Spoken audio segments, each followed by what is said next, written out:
This is not science, this is religion. And the total effing waste, and he spells waste wrong, of your unique talents. Did Peter Mandelson really fail his vetting, and why? The answer might surprise you. Potato, potato, potato, Kartoffel, potato, potato, potato. What is it? Potato, potato, tomato. Happy birthday to you. Happy birthday to you. Der Schwarze hat keine Freunde oder Familie.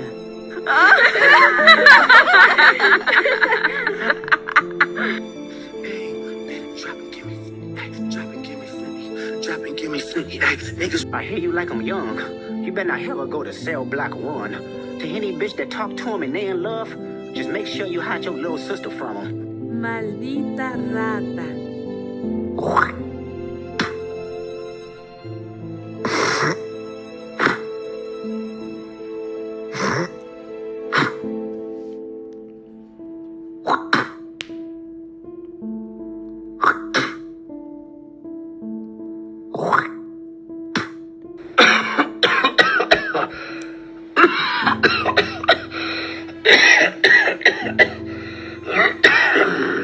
Hello, friends. How are you doing? I'm sure you've heard about the coronavirus.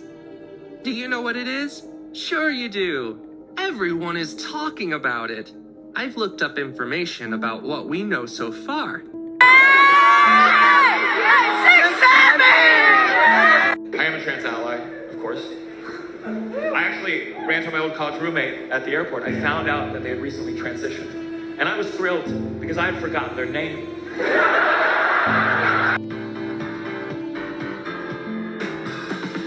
Hello, it's Beth Rigby counting down to our first proper electoral dysfunction. They came out in their thousands for a day of xenophobic rage across South Africa. Women are raped at levels that nobody's ever seen before.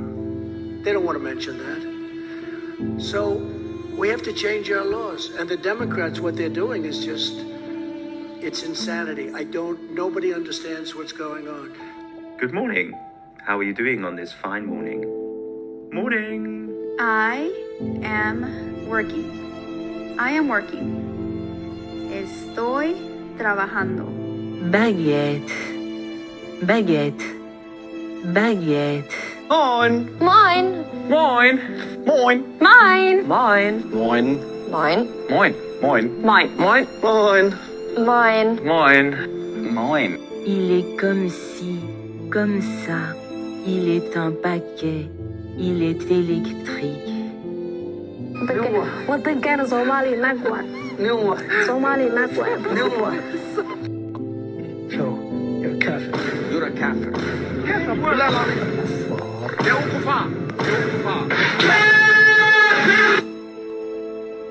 Equally importantly, we're cracking down on more than $19 billion in fraud that was stolen by Somalian bandits. Can you believe that they turned out to be higher IQ than we thought? And we say these are low IQ people. How did they go into Minnesota and steal all that money? Dude, Trump is my fucking spirit animal. He just calls it like it is. They have an average IQ of like, it's sub 70 in Somalia. It's basically borderline retarded, Ray. That's a fact. If you don't like the facts, it's don't shoot the messenger. You bring those people in. You say, like, I thought they were low IQ, but they can't be because they stole so much. Then he said, yeah, this is just so good, man. I love this. I genuinely am in love with this man.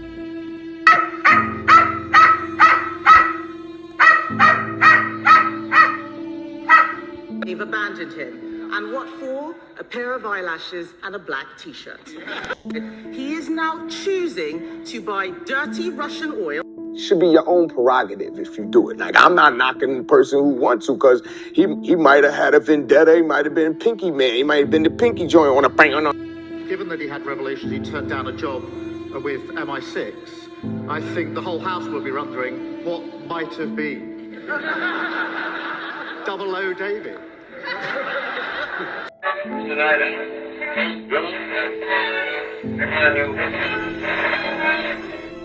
Just want to bring you some breaking news just coming into us, and that is that Rashomara Ali has resigned as homelessness minister, saying in a letter to the Prime Minister that remaining in the role would be a distraction from the ambitious work of this government. Another Labour resignation. This time it's a member of the cabinet. It's Josh Simons. Summer 2024, and as Keir Starmer celebrated Labour's landslide election victory, in the Downing Street crowd stood the man considered pivotal to that success, Morgan McSweeney.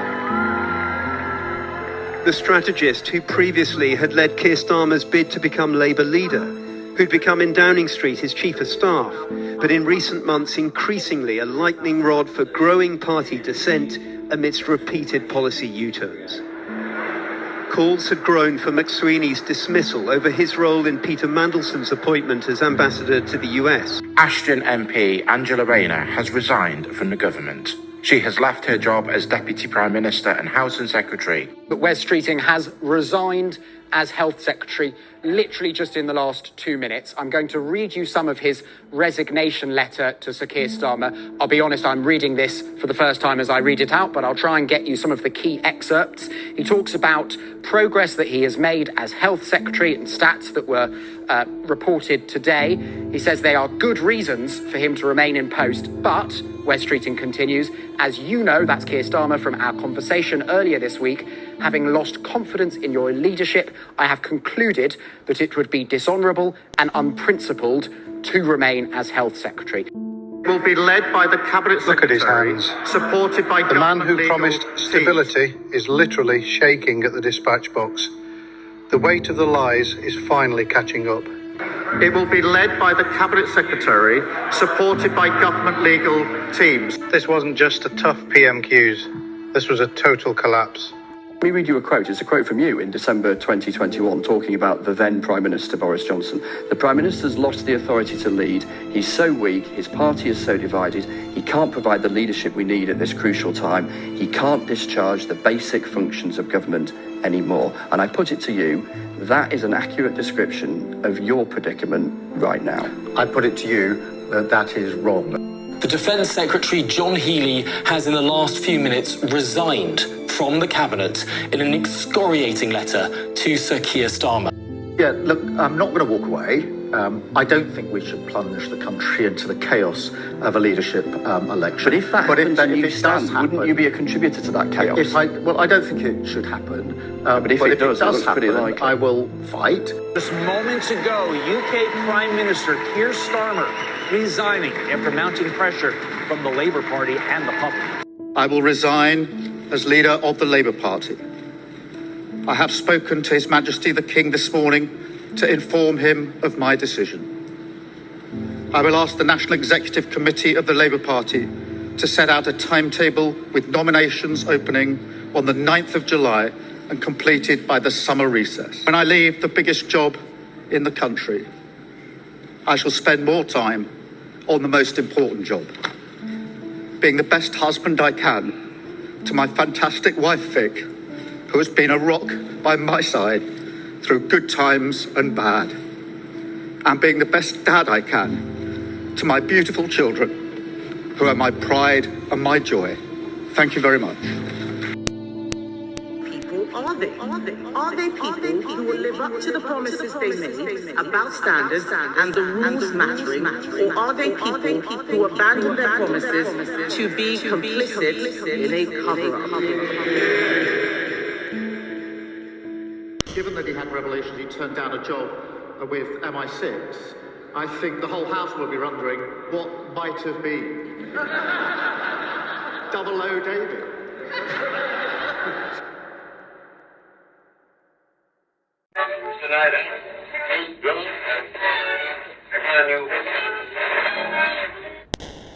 Today, we delve into the chilling history of human experiments.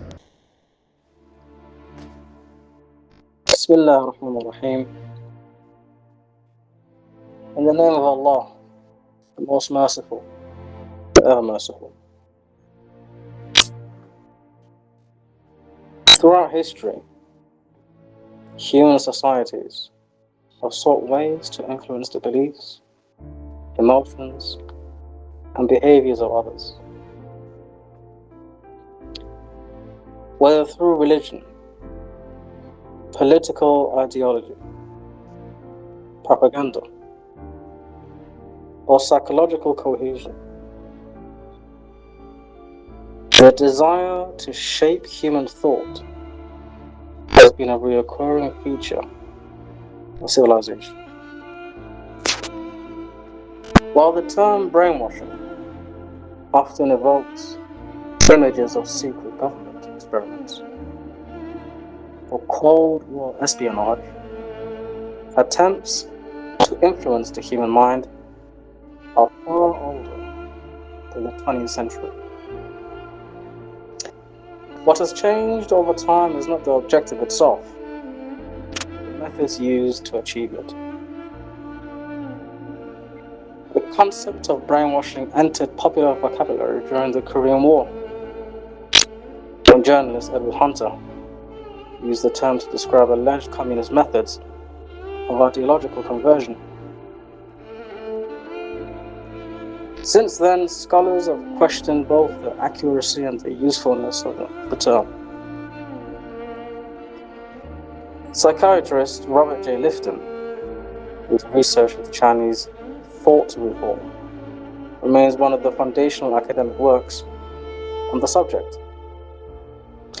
He argued that profound psychological change is not usually the result of a single technique.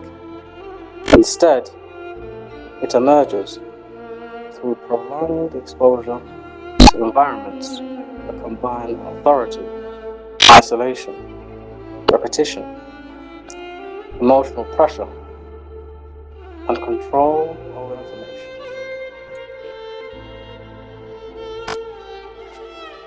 Modern psychology therefore prefers concepts such as cohesive persuasion, thought reform, and psychological manipulation. These terms recognize that human behavior is influenced by a complex interaction between social pressure, cognitive processes, emotional responses, and environmental circumstances, rather than through a simple process of mind control. This documentary examines the historical evolution of psychological manipulation, beginning with ancient beliefs concerning ritual and supernatural influence, before tracing the development of organized persuasion through religion, propaganda, and authoritarian governments. Particular attention is given to two of the most extensively documented examples of state-sponsored psychological manipulation: the Russian-influenced East German Ministry for State Security's program of Zvezda, and the CIA's MKUltra project. Although these two programs emerged in very different political systems, they illustrate how governments increasingly sought to exploit scientific understandings of human psychology in pursuit of political and strategic objectives. Ultimately, this documentary argues that while history demonstrates the remarkable ability of institutions to influence human behavior, there is little evidence that any government has ever achieved complete control over the human mind. So they say. Instead, successful manipulation consistently relies upon exploiting normal psychological processes that exist within every individual. In terms of defining psychological manipulation and brainwashing, you see, before examining historical examples, it is important to define what is meant by brainwashing and psychological manipulation. The word brainwashing is not generally regarded by psychologists as a scientific term.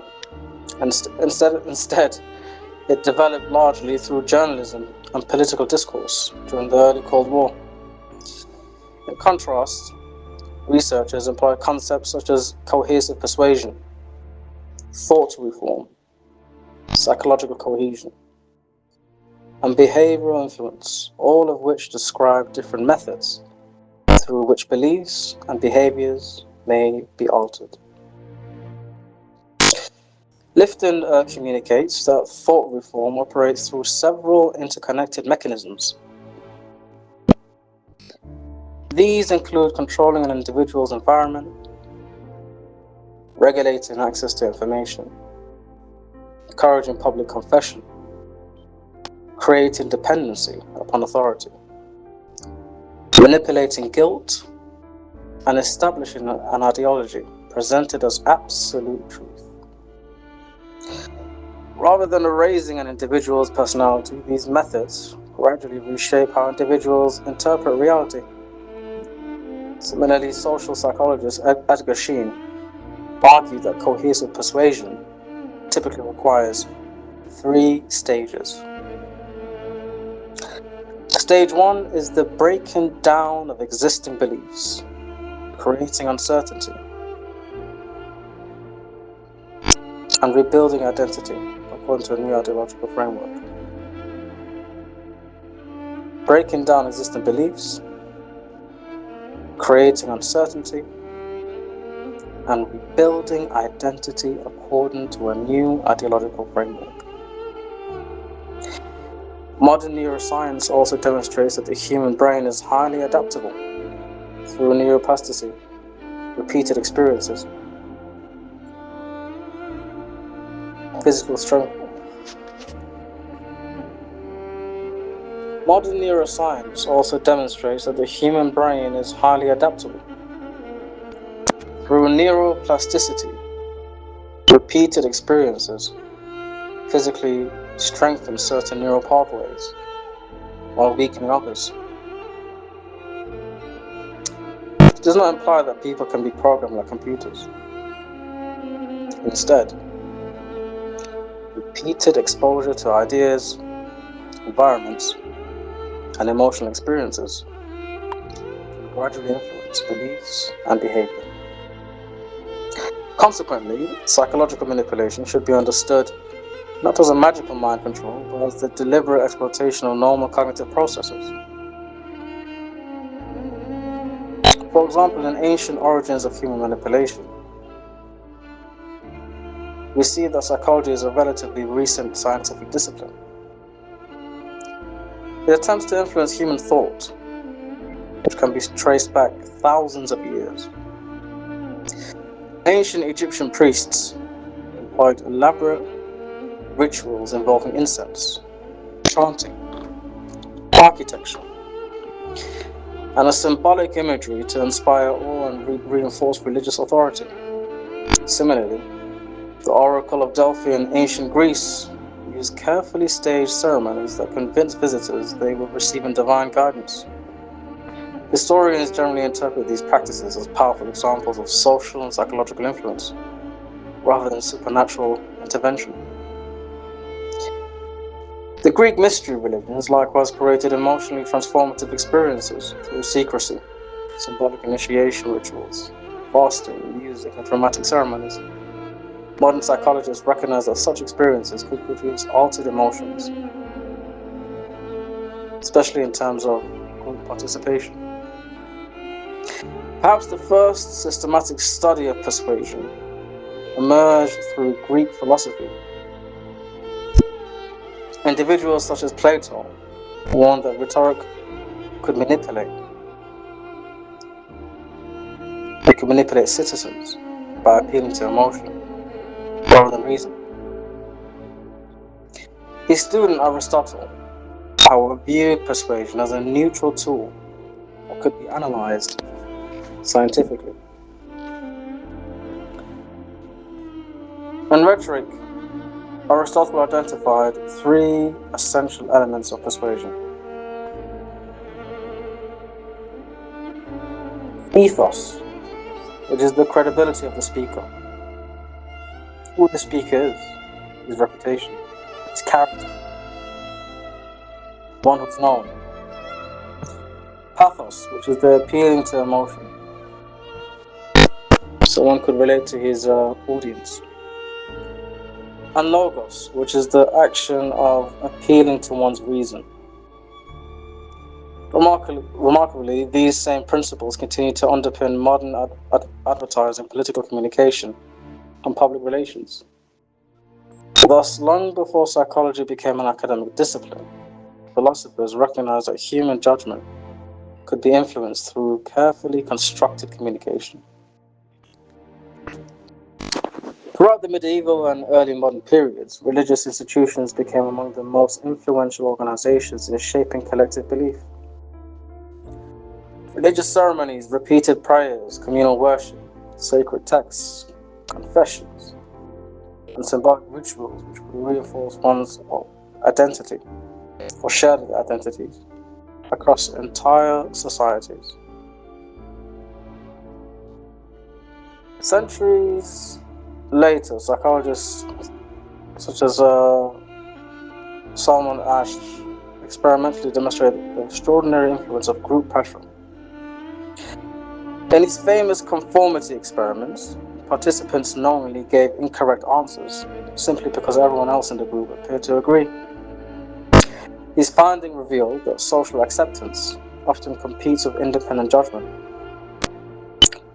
These observations suggest that manipulation frequently depends less upon deception than upon humanity's deeply social nature. Individuals naturally seek acceptance in groups, making conformity a powerful psychological force. Following the Second World War, psychologists increasingly investigated why ordinary individuals sometimes obey authority figures, even when doing so conflicts with their own personal morality. One of the most influential studies was Stanley Milgram's obedience experiment. Participants believed they were administered increasingly painful electric shocks. And these shocks would be implemented to another individual simply because an authority figure instructed them to continue. Approximately 65% continue to the experiment's highest voltage, despite visible signs of distress from the learner. Although later scholars debated aspects of Milgram's interpretation, the study demonstrated the remarkable influence of perceived legitimate authority.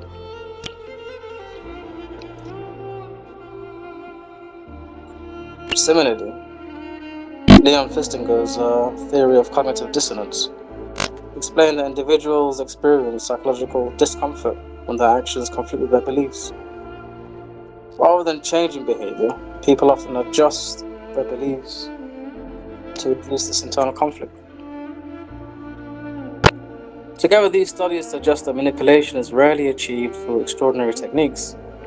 Instead, it exploits ordinary features of human cognition, including conformity, obedience, social identity, emotional reasoning, and the desire for psychological consistency. Understanding these principles provide the foundation for analyzing the far more sophisticated systems of psychological manipulation, which was developed during the Cold War. And among the most comprehensive examples was the East German Ministry for State Security Program, or SETSO, which sought not merely to silence political opponents, but to systematically dismantle their sense of identity, their trust, and psychological stability, without resorting to overt violence. Following the Second World War, psychologists increasingly investigated why ordinary individuals sometimes obey authority figures, even when doing so conflicts with their own personal morality. One of the most influential studies was Stanley Milgram's obedience experiment. Participants believed they were administered increasingly painful electric shocks. And these shocks would be implemented to another individual simply because an authority figure instructed them to continue. Approximately 65% continue to the experiment's highest voltage, despite visible signs of distress from the learner. Although later scholars debated aspects of Milgram's interpretation, the study demonstrated the remarkable influence of perceived legitimate authority.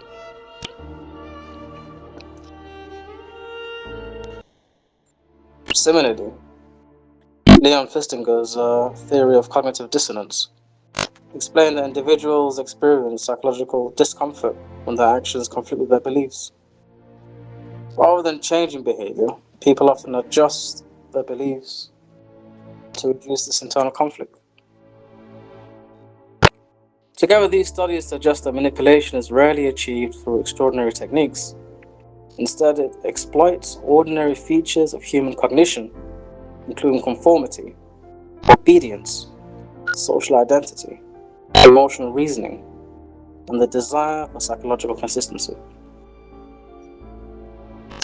Understanding these principles provide the foundation for analyzing the far more sophisticated systems of psychological manipulation, which was developed during the Cold War. And among the most comprehensive examples was the East German Ministry for State Security Program, or Zionist,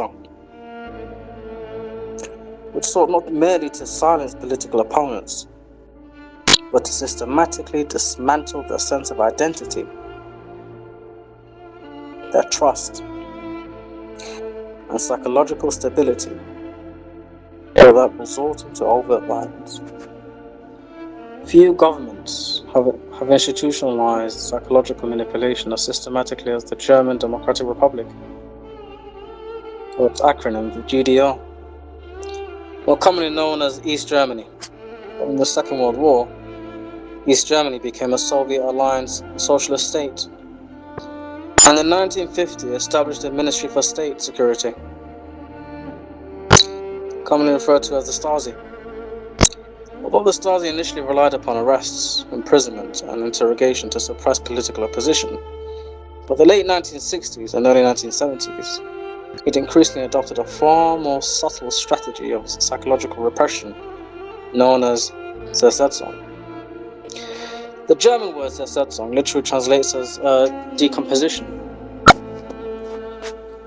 disintegration, or corrosion.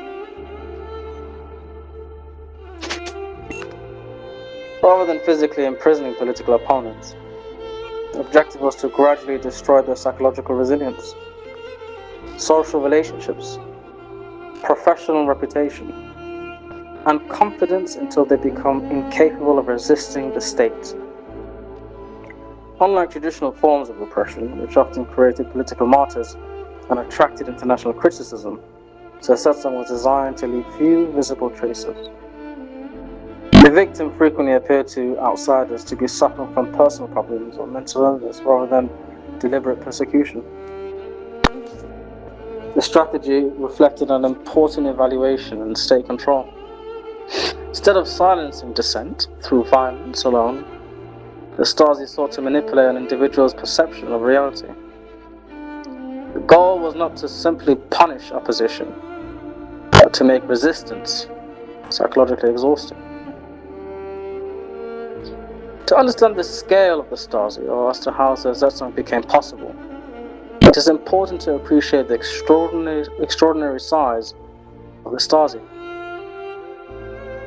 By the late 1980s, the organization employed approximately 91,000 full-time officers and an estimated 170,000 to 190,000 unofficial collaborators, known as the IMS. Within a population of only around 16 million people, these collaborators included neighbors, teachers, doctors, clergy, people of religion, work colleagues, friends, and even in some cases, spouses, husbands or wives, relatives, cousins, aunties, uncles, family members, sisters. This extensive network enabled the Stasi to collect vast amounts of information on ordinary citizens.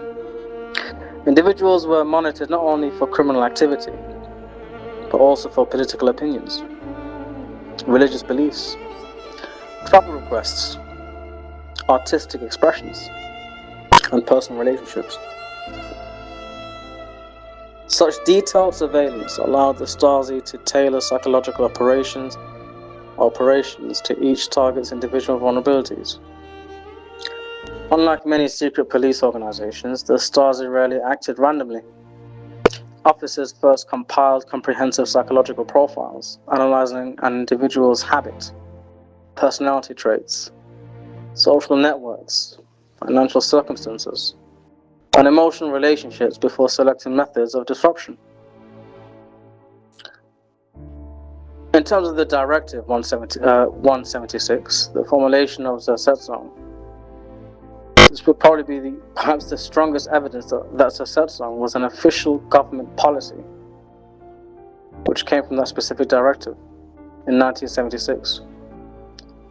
Rather than advocating physical violence, the directive instructed officers to employ psychological measures intended to fragment, paralyze, disorganize, and isolate individuals who were considered to be hostile to the socialist state. The directive outlined numerous methods designed to undermine confidence without leaving evidence that could easily be presented publicly. Historians often describe this as one of the earliest examples of state-sponsored psychological warfare, directed primarily against its own civilian population. Individuals will enter homes without being detected, which is probably amongst the most unsettling documented practices in terms of covert entry into private homes. Specialist officers secretly entered apartments or flats, houses, while occupants were at work or traveling. Contrary to popular assumptions, these entries were usually not intended to steal property. Instead, officers searched documents, photographed personal belongings, installed surveillance equipment, or subtly altered the environment before leaving. Victims later reported returning home to discover that seemingly insignificant details had changed. Photographs had been moved slightly. Books no longer occupied their usual positions. Clothing had been folded differently. Furniture appeared to have shifted only a few centimeters. Curtains were left partially open instead of fully closed. Kitchen utensils had been rearranged. Alarm clocks had been adjusted. Letters had been opened, read, resealed, and replaced almost perfectly. Nothing significant appeared missing. Instead, the objective was psychological uncertainty. A single misplaced object might easily be dismissed as forgetfulness. However, when such incidents occurred repeatedly over months or even years, many victims began questioning their own memory and judgment. Some wondered whether they were becoming mentally ill. Others became increasingly anxious and hypervigilant, checking household objects obsessively each day. This tactic resembles what is now commonly described as gaslighting, a form of psychological manipulation in which individuals are encouraged to doubt their own perceptions and memories. Although the term itself originated from the 1944 film Gaslight, the Stasi systematically applied similar principles decades before the concept became widely recognized within psychology. Importantly, historians caution that popular stories sometimes exaggerate these operations, while subtle manipulation of personal belongings is documented in archival material and survivor testimony. Sensational claims lacking documentary support would need to be treated cautiously. The Stasi were also known to destroy careers. Professional life became another frequent target. Rather than arresting dissidents, the Stasi would often sought to make employment impossible. Anonymous complaints might be sent to employers. Promotion opportunities quietly disappeared. Applications for university admission were rejected without explanation. research funding was withdrawn. Professional licenses became unexpectedly difficult to renew. Colleagues were discreetly encouraged to distance themselves from the target, because these interventions occurred through bureaucratic processes rather than open accusations. Victims frequently struggle to prove deliberate persecution. The resulting uncertainty proved psychologically devastating. Individuals often blame themselves rather than recognizing the existence of a coordinated campaign. Attacking personal relationships was also another tactic of the Stasi. You see, the Stasi recognized that emotional isolation weakened resistance. Consequently, officers frequently attempted to destroy friendships, romantic relationships, marriages, and family trust. Anonymous letters suggested marital infidelity. Rumors implied financial dishonesty or political extremism. False information was quietly distributed among friends and colleagues. Meetings between activists were disrupted through carefully timed interventions. Potential employers, neighbors, or acquaintances sometimes received anonymous warnings, portraying the individual as unreliable or dangerous. These actions gradually eroded trust within social networks. Victims increasingly withdrew from anonymous, unsure whom they could safely confide in. The psychological impact often extended well beyond the period of surveillance itself. Many former victims later described lifelong difficulties trusting other people, even decades after German reunification. Constant surveillance was another tactic of the Stasi. Perhaps the most powerful weapon available to the Stasi was not surveillance itself, but the belief that surveillance could occur at any moment. Telephones were intercepted. Letters were routinely opened. Homes and workplaces were bugged. Conversations were secretly recorded. Informants or undercover operatives attended churches or places of religion, universities, workplaces, and even social gatherings. Even when individuals were not actively being watched, uncertainty regarding surveillance or altered behavior. This phenomenon closely resembles philosopher Michel Foucault's discussion of Jeremy Bentham's concept of the panopticon.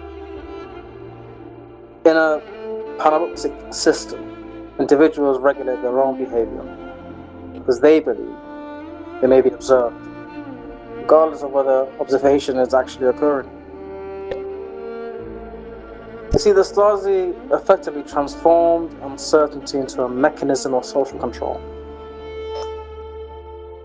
Psychological consequences, and many other aspects. Unlike physical torture,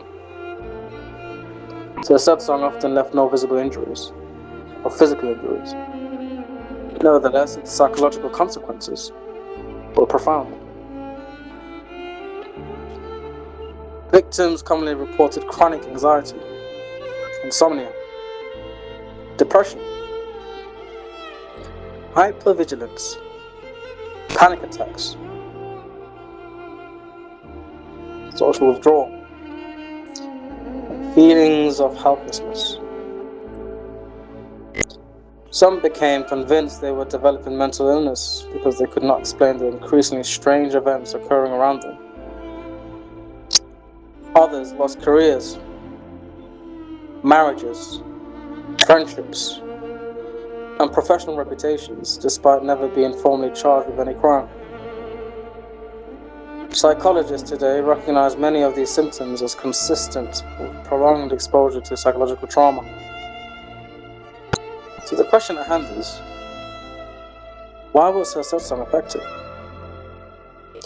You see, the effectiveness of Sir Setsong did not arise from sophisticated technology, from a sophisticated understanding of human psychology. Rather, an overwhelming individuals through violence. The Stasi exploited ordinary cognitive processes. Humans naturally seek predictable environments. We depend upon memory to construct a stable understanding of reality. We rely upon trust within our relationships. We derive identity from employment, family, and community. By systematically attacking each of these foundations simultaneously, the Stasi gradually undermined an individual's confidence without necessarily revealing itself as the cause. This made resistance exceptionally difficult. A victim could rarely point to a single dramatic incident. Instead, they experienced hundreds of seemingly insignificant events that collectively produced overwhelming psychological distress. In many respects, Sir Setsong demonstrated that subtle manipulation could sometimes achieve what overt repression could not. Silence without visible violence. Yet despite its sophistication, Sir Setsong also revealed an important limitation of psychological manipulation. Although many individuals suffered greatly, the program never succeeded in eliminating political dissent altogether. Following the fall of the Berlin Wall in 1989, and the subsequent opening of the Stasi archives, the full extent of these operations became publicly known. The exposure of these records transformed Sir Setsong from a hidden instrument of state power into one of history's best documented examples of systematic psychological repression, providing the invaluable evidence for historians, psychologists, and human rights researchers alike. We now move on to MKUltra. The CIA's search for behavioral control during the Cold War. If the Stasi represented the most sophisticated example of psychological manipulation used against a state's own citizen, the United States MKUltra program represents one of the most controversial attempts to scientifically investigate whether human behavior itself could be deliberately manipulated.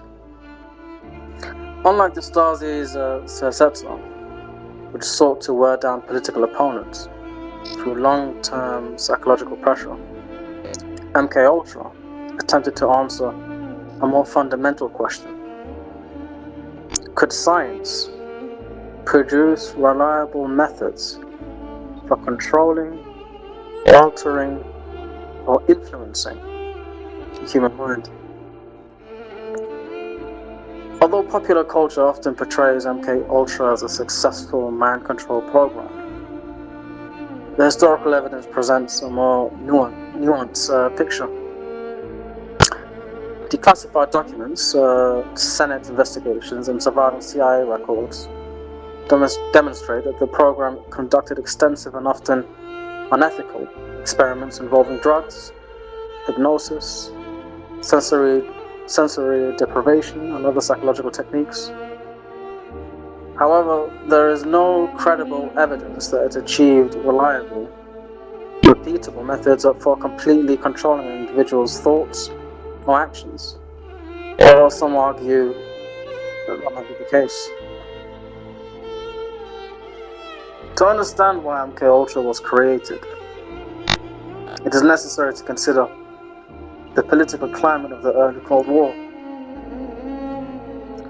Following the Second World War, tensions between the United States and the Soviet Union intensified rapidly. Reports that American prisoners of war captured during the Korean War had confessed to war crimes or appeared sympathetic to communist ideology alarmed Western governments. At the time, many intelligence officers believed that communist governments had discovered sophisticated brainwashing techniques capable of reshaping personality and political loyalty. Whether these fears were justified remains debated. Yet historians generally conclude that many of the confessions resulted from combinations of isolation, cohesion, propaganda, and physical abuse, rather than any revolutionary scientific breakthrough. Nevertheless, the perception that Americans' adversaries possessed advanced psychological techniques encouraged the CIA to begin its own research. In 1953, CIA Director Allen Dulles formally approved Project MKUltra, placing chemist Sidney Gottlieb in charge of the program. Gottlieb, who headed the CIA's technical service staff, became responsible for overseeing a vast network of secret research projects investigating methods of influencing human behavior. You see, in terms of the scale of MKUltra, it wasn't just a single experiment. It's an umbrella program consisting of approximately 149 known sub-projects. Many were conducted through universities, hospitals, research foundations, pharmaceutical companies, and prisons. To conceal CIA involvement, research funding was frequently channeled through front organizations. In some cases, researchers knew the CIA was sponsoring their work. In others, funding was intentionally disguised.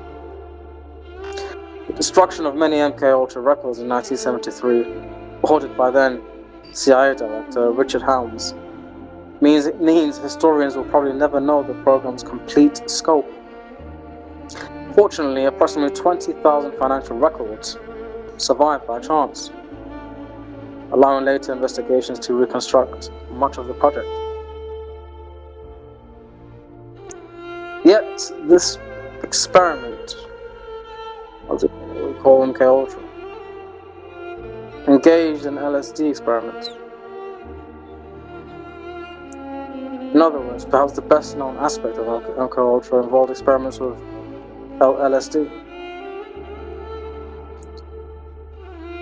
which was discovered by Swiss chemist Albert Hofmann. You see, LSD attracted intelligence agencies because of its profound effects on perception, memory, judgment, and emotion.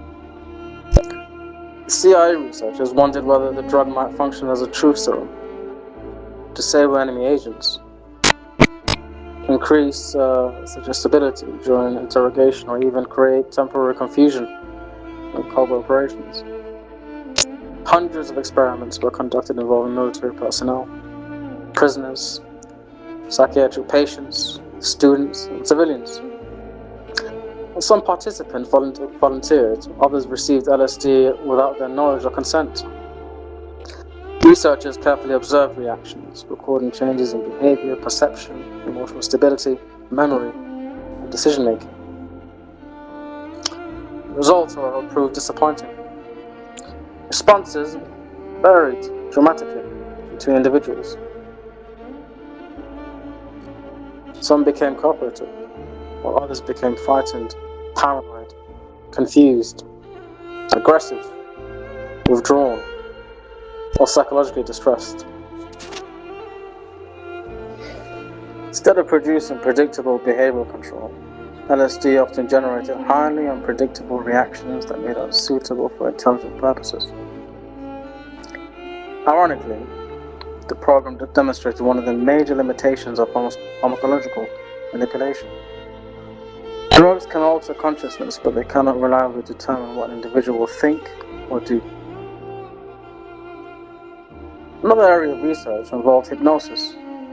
You see, the CIA hoped hypnosis might increase compliance, improve memory retrieval, induce amnesia, or encourage individuals to perform actions against the normal judgment. Researchers experimented with combining hypnosis and psychoactive drugs, believing altered states of consciousness might enhance suggestibility. Some studies reported modest success in producing temporary amnesia, or increasing relaxation. However, extensive research ultimately demonstrated that hypnosis cannot reliably compel psychologically healthy individuals to commit actions fundamentally inconsistent with their values. Modern psychological research generally supports this conclusion. Yet hypnosis may influence perception, attention, and memory under certain conditions, but it is not a reliable mechanism for total behavioral control. Another element which researchers also investigated was the concept of sensory deprivation. Even that removing external stimulation might weaken resistance during interrogation. Participants were placed in quiet rooms with minimal light, restricted movement, and reduced sensory input for prolonged periods. Psychologist Donald Habb's earlier research had already shown that extended sensory deprivation frequently produced anxiety, confusion, impaired concentration, hallucinations, and increased suggestibility. MKUltra researchers hoped these effects might assist interrogation or behavioral modification. Instead, prolonged deprivation often caused significant psychological distress without reliably producing truthful or cooperative behavior. Another key element is sleep deprivation, which represented another major research area. Modern neuroscience confirms that prolonged sleep loss impairs attention, judgment, memory, and obviously emotional regulation and decision making. CIA researchers believed exhausted individuals might become more compliant during questioning. Although sleep deprivation undoubtedly weakened cognitive performance, researchers found its effects varied greatly between individuals. Rather than creating obedient subjects, extreme exhaustion frequently produced confusion, emotional instability, irritability, or false memories, limiting its practical value. But perhaps the most ethically disturbing component of MKUltra occurred at the Allen Memorial Institute in Montreal. The psychiatrist, Dr. Donald Ewan Cameron.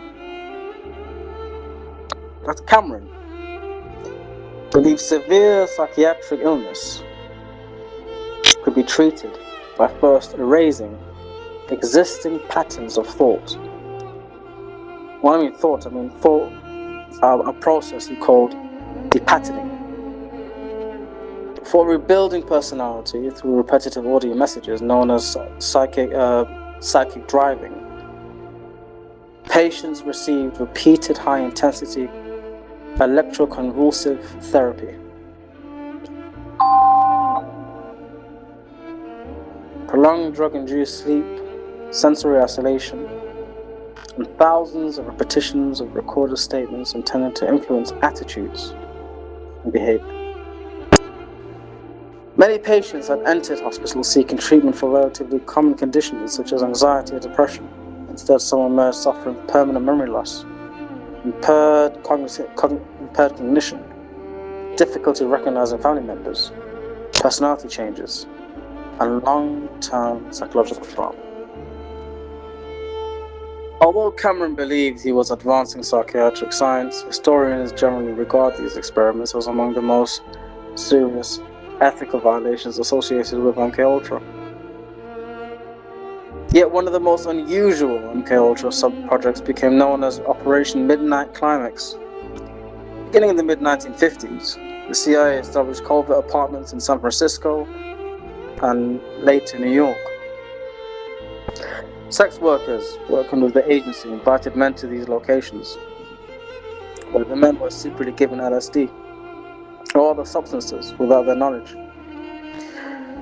CIA personnel observed the encounters through one-way mirrors and recorded participants' reactions. The official purpose was to study the effects of psychoactive drugs in realistic social situations and to explore whether altered mental states could increase vulnerability during interrogation or recruitment. The operation also reflected broader CIA concerns about blackmail, espionage, and human behavior under compromised circumstances. Today, Operation Midnight Climax is widely cited as an example of how Cold War intelligence priorities frequently overrode basic ethical standard regarding informed consent and personal autonomy. The death of Frank Olson, a civilian scientist employed by the US Army, remains one of MKUltra's most controversial episodes. In 1953, Olson was secretly administered LSD during a CIA retreat without his knowledge. Days later, while experiencing severe psychological distress, he fell from the window of a New York hotel and died. For many years, the death was officially ruled a suicide. Subsequent investigations raised questions about the circumstances surrounding his death, and his family later received compensation from the US government following public revelations concerning the covert LSD experiment. Although numerous theories continue to circulate regarding Olson's death, historians distinguish carefully between documented evidence and speculation. What is firmly established is that he was unknowingly given LSD as part of the CIA research. Now, the government concealed important aspects of the incident for many years. So the question one may ask would be, did MKUltra succeed? This question remains central to understanding MKUltra. If success is defined as discovering a reliable technique capable of completely controlling another person's mind, or the available historical evidence indicates that the program failed, as one may believe so. Yet drugs altered consciousness, in essence produce unpredictable effects. Hypnosis increased suggestibility under certain conditions but could not reliably override personal values. Sensory deprivation weakened cognition, yet often generated confusion rather than compliance. Electric shock caused profound harm, but it did not create controllable personalities. In other words, MKUltra demonstrated the limits of scientific attempts to engineer human behavior. The program did, however, reveal something equally important. Governments were willing to conduct extensive, secret experiments on human subjects without informed consent when they believed national security was at stake. So since we spoke about Stasi and MKUltra, maybe I should also elucidate or introduce a case study.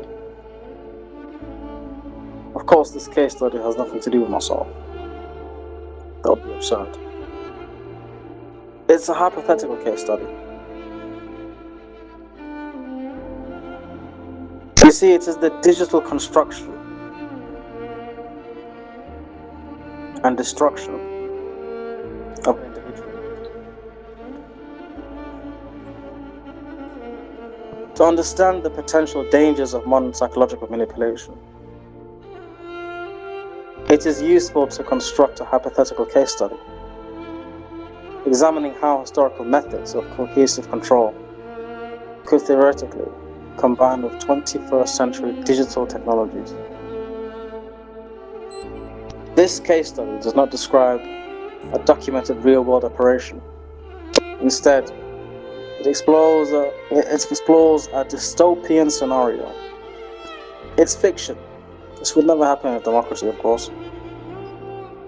Which is based upon established concepts from psychology, surveillance studies, cybersecurity, in terms of email manipulation and public control, and human rights research. The purpose is to examine how a combination of social isolation, behavioral profiling, algorithmic influence, reputational attacks, and psychological pressure could theoretically affect an individual if such systems were abused.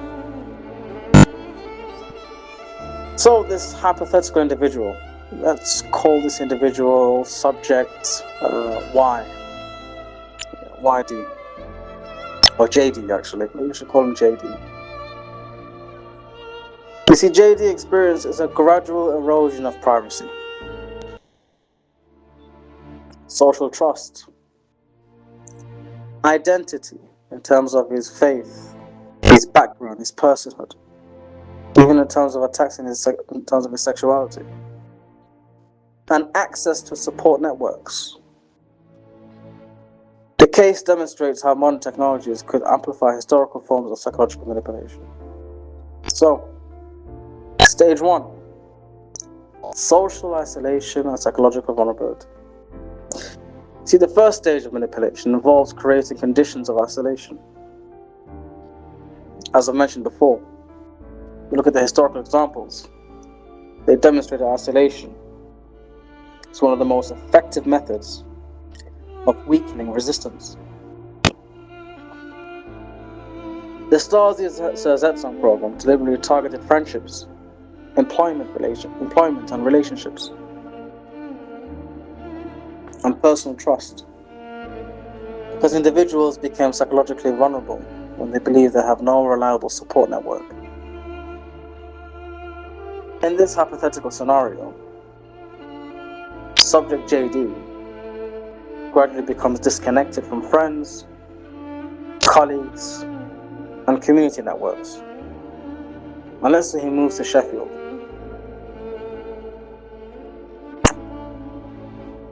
This isolation may occur through rumors, misunderstanding, online conflicts, previous psychological operations in terms of sexual abuse, reputational damage, withdrawal from social environments, increased dependence upon digital platforms for interactions. Psychologically, isolation increases vulnerability because individuals rely upon social relationships to confirm reality and maintain emotional stability. Baumeister and Deria argued that humans possess a fundamental need to belong. When this need is threatened, individuals often experience anxiety, insecurity, and increased sensitivity to rejection. Now, in terms of stage 2, stage two is the most important stage. It is a stage which can be manipulated or created for a specific individual. And this stage is the algorithmic influence and behavioral escalation. So we know this person is already isolated. Now this person becomes a victim of created algorithmic attacks. Subject JD increasingly relies upon digital platforms for entertainment, information, and social interactions. Modern platforms operate through recommendation systems designed to predict and maximize engagement. These systems analyze patterns of behavior and recommend content based upon previous interactions. In this hypothetical scenario, subject JD begins with ordinary online searches and gradually receives increasing specialized recommendations, which may be done intentionally or instructed by third parties. The concern is not that algorithms possess independent intentions, because that would never happen, of course. That systems designed around engagement may encourage continued consumption of increasingly stimulating content. This could include entertainment, political material, sensational content, sexual content, pornography, emotionally intense material. Research into online recommendation systems has demonstrated that digital platforms can influence exposure patterns by prioritizing content likely to maintain attention.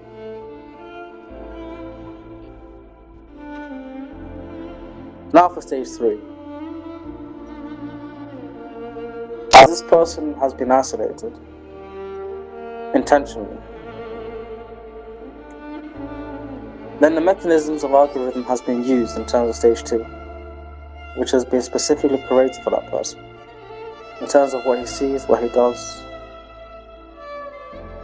terms of content or sexual content of pornography. Then the third stage is the sexual content, or actually the identity confusion. You see, subject JD begins consuming online pornography. The concern with this hypothetical scenario is not pornography itself, but the interactions between unlimited accessibility, personalized recommendation systems, novelty-seeking behavior, emotional vulnerability, compulsive consumption. Online pornography differs from historical forms of sexual material because users may encounter an enormous range of content, categories, recommendation systems, and search functions. Some researchers argue that repeated exposure to increasingly novel sexual material may influence expectations, preferences, and sexual behavior, particularly among individuals experiencing loneliness, isolation, or compulsive use patterns, as stated by Grubbs. However, it is important academically to distinguish between sexual behavior and sexual orientation. Scientific evidence does not support the claim that pornography can convert an individual. Yet, curated and specific algorithmic actions may play a pivotal role and influence in one's mind. In the hypothetical scenario, subject JD later feels shame and confusion regarding his online activities. This vulnerability becomes significant because digital records can create opportunities for humiliation or cohesion. His search history, covert surveillance, his actions within his own vicinity, all of this is collected as data, used as ammunition. The fourth stage is the dating applications and manipulative relationships. So subject JD begins using dating applications. Digital dating environments introduce new forms of vulnerability because relationships can be initiated through limited information and carefully constructed online identities. In this fictional scenario, subject JD encounters individuals who appear interested but whose intentions are deceptive. Historically, intelligence agencies and criminal organizations have used interpersonal relationships as methods of influence or blackmail or humiliation. The term honey trap refers to situations where attraction or intimacy is used to obtain information, influence behavior, create vulnerability, or create shame. And there are varieties of honey traps. It could be a female or a male being in a situation where they want a person to gaze at them or look at them, to show cleavage, to be placed in a specific location with the purpose of grabbing the person's attention and using that attention so it could be amplified. You see, the essence of a honey trap is the situation where attraction or intimacy is used to obtain information. So a hypothetical abusive scenario could involve creating emotional dependence, exploiting insecurity, manipulating trust, collecting private information, recording conversations, getting a person to do actions or engage in actions which would later be used or to be weaponized against that person, or to engage in interactions without their consent. And these state actors, or what we call those individuals, would be individuals who would work for the state or engage in covert surveillance and be engaged in covert relationships and covert sexual interactions. The psychological damage would result not from attraction itself, but from the deliberate exploitation of human attachment and vulnerability. as the goal of that person is to systematically exploit, damage, and cause a sense of embarrassment, insecurity, and psychological abuse. Stage 5 in regards to the case study is digital footprints and reputational destruction. You see, JD becomes concerned that private information, when I mean JD, I mean subject JD, that private information may become public. Modern society creates extensive digital footprints. These may include browsing history, purchasing behavior, social media activity, streaming preferences, location in terms of the information, and online communications. Companies analyze consumer behavior to personalize services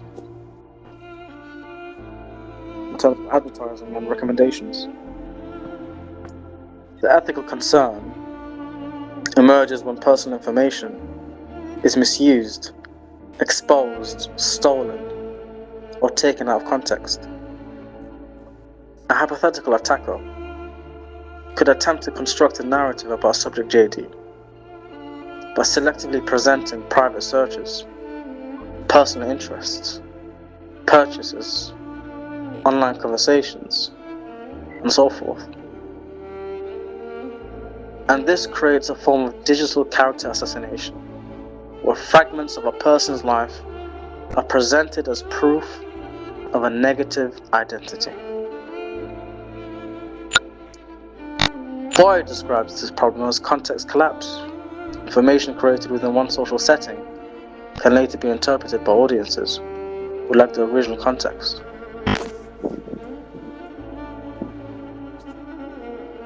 Stage 6 is the financial profiling and behavioral analysis. In the hypothetical scenario, subject JD's financial behavior becomes another source of information. Modern financial systems record purchases, locations, subscriptions, spending patterns, income sources, especially in terms of bank accounts as well. Such information can reveal lifestyle patterns, interests, habits, and personal circumstances. The concern is not financial monitoring itself, which serves legitimate purposes, but the possibility of misuse. A malicious actor with access to financial information could attempt to embarrass an individual, manipulate perceptions, create false narratives, exploit vulnerabilities, manipulate bank statements, transactions, or even behavior of a person in terms of their habits and what they do and what they like to do. Financial privacy, therefore, becomes part of a personal autonomy. Stage 7 is the extreme cohesion, blackmail, psychological destruction. In the most extreme fictional version of the scenario, subject JD becomes the victim of severe criminal abuse. This could basically include JD being drugged. It could include him being non-consensually recorded.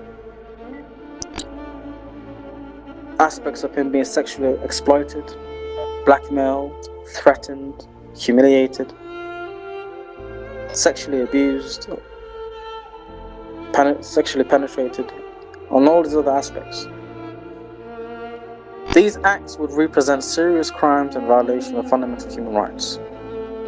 The psychological impact could include trauma, fear, depression, anger, resentment, distraught, social withdrawal, feeling of helplessness,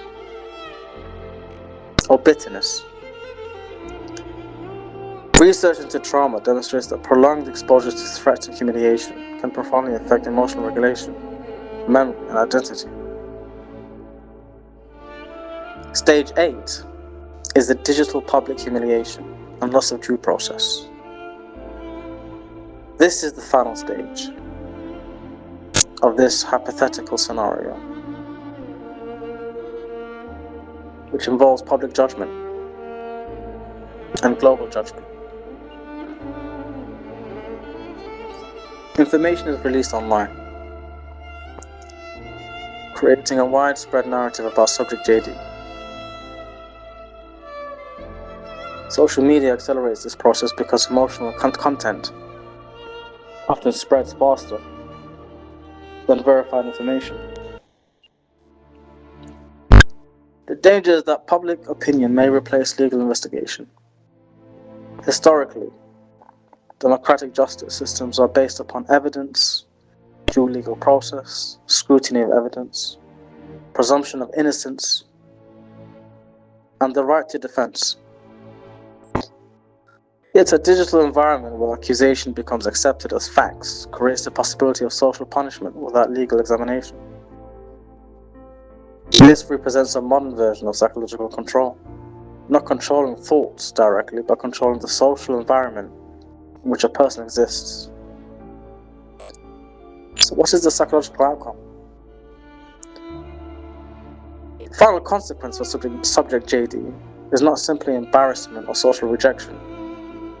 The greatest damage comes from the destruction of identity, trust, reputation, belonging, and hope. This resembles the psychological objectives of historical programs such as SSR, where the target was not only behavior, but the individual's relationship with reality and society. However, the modern difference is scale. You see, the Stasi required physical surveillance networks. Modern digital systems can potentially amplify information globally within seconds. So in terms of this ethical conclusion, this hypothetical case study, which is a case study, a fictional case study, as we live in a democratic world, a world of justice, a world of due legal process. It demonstrates why modern societies must carefully protect privacy, digital rights, informed consent, cybersecurity, freedom from cohesion, and legal due process. I dedicate this documentary to my offsprings, to those who passed away, who were affected, and most importantly, to those individuals who may have engaged in global, public, digital, psychological humiliation.